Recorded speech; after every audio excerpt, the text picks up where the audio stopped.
discovery. We embrace the unwavering belief that with passion, determination, and a spirit of resilience, nothing is truly out of reach. As a high school student, something that I am often asked whenever I meet new people is, what is your sport? What do you do? I suppose this is the kids' equivalent of what is your job. So anyway, whenever I respond with, well, I'm a ballet dancer, about 80% of the time, the answer I receive is, I did ballet when I was 5 years old and then I quit. So why is this? Perhaps it's the time commitment.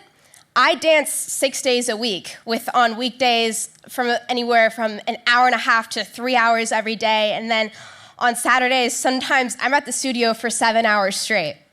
I'm impossible to make plans with. You can ask any of my friends. I often have to tell them, I can't, I have dance. My father actually got me a t-shirt sporting that phrase for Christmas last year as a joke. Another reason why people seem to grow out of ballet is because of some of the negative stereotypes surrounding it due to ignorance. One that I hear quite often is, it looks so easy, you're just frolicking around a stage. Yeah, that one tends to rile us dancers up a bit, but I suppose it is technically a compliment, as it is in fact our job to make it look easy. Other people might think that ballet is just a bunch of restrictive rules or is only for a certain type of person with a certain body type.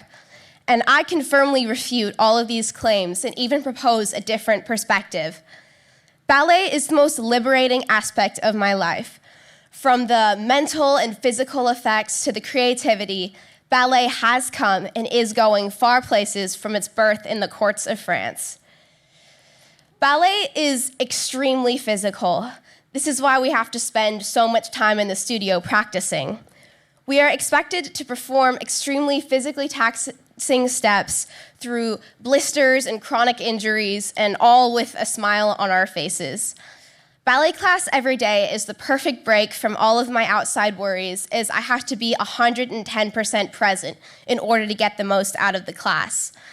I have to be so absolutely in tune with my mind and body that if I zone out even at all, I could miss instruction or even get injured.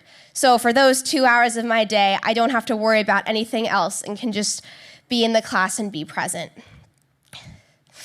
Another aspect of ballet that I find extremely freeing is the creative outlet that it provides in my life. A lot of my teachers will tell us engaging stories during class in order to enhance their instruction.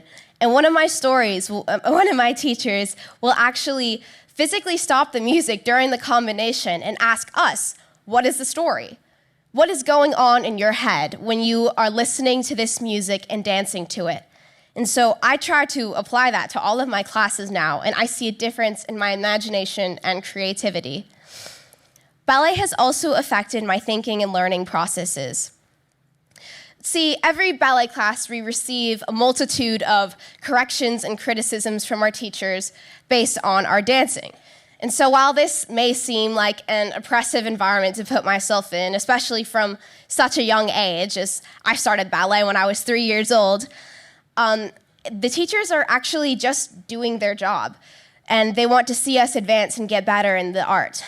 Now, this is not to invalidate that there are some extremely toxic dance communities, and I myself have struggled with body dysmorphia and perfectionism, but I'm fortunate to be in an extremely supportive yet challenging dance community.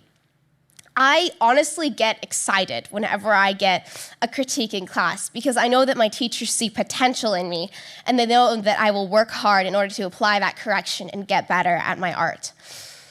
I have this constantly changing list running through my head all the time during ballet class of things to remember, corrections that I've received, head back, turn out, shoulders straight. And I think that this sort of hyper-awareness of my strengths and weaknesses applies to my everyday life, as I'm very good and efficient at applying advice, and I can find the most effective way to solve problems.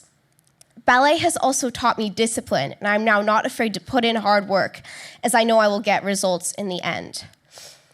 So ballet is not this rigid antiquity that the stereotypes make it out to be, but rather a kinetic and evolutionary art form that many people around the world actively use to express their stories and messages. For example, just last year, I was featured in a piece, an award-winning piece, titled "Time is Running Out." It was choreographed by one of my studio's own students, 18-year-old Contessa Atkinson, and its message was about climate change and how we will all suffer if we remain passive on the issue.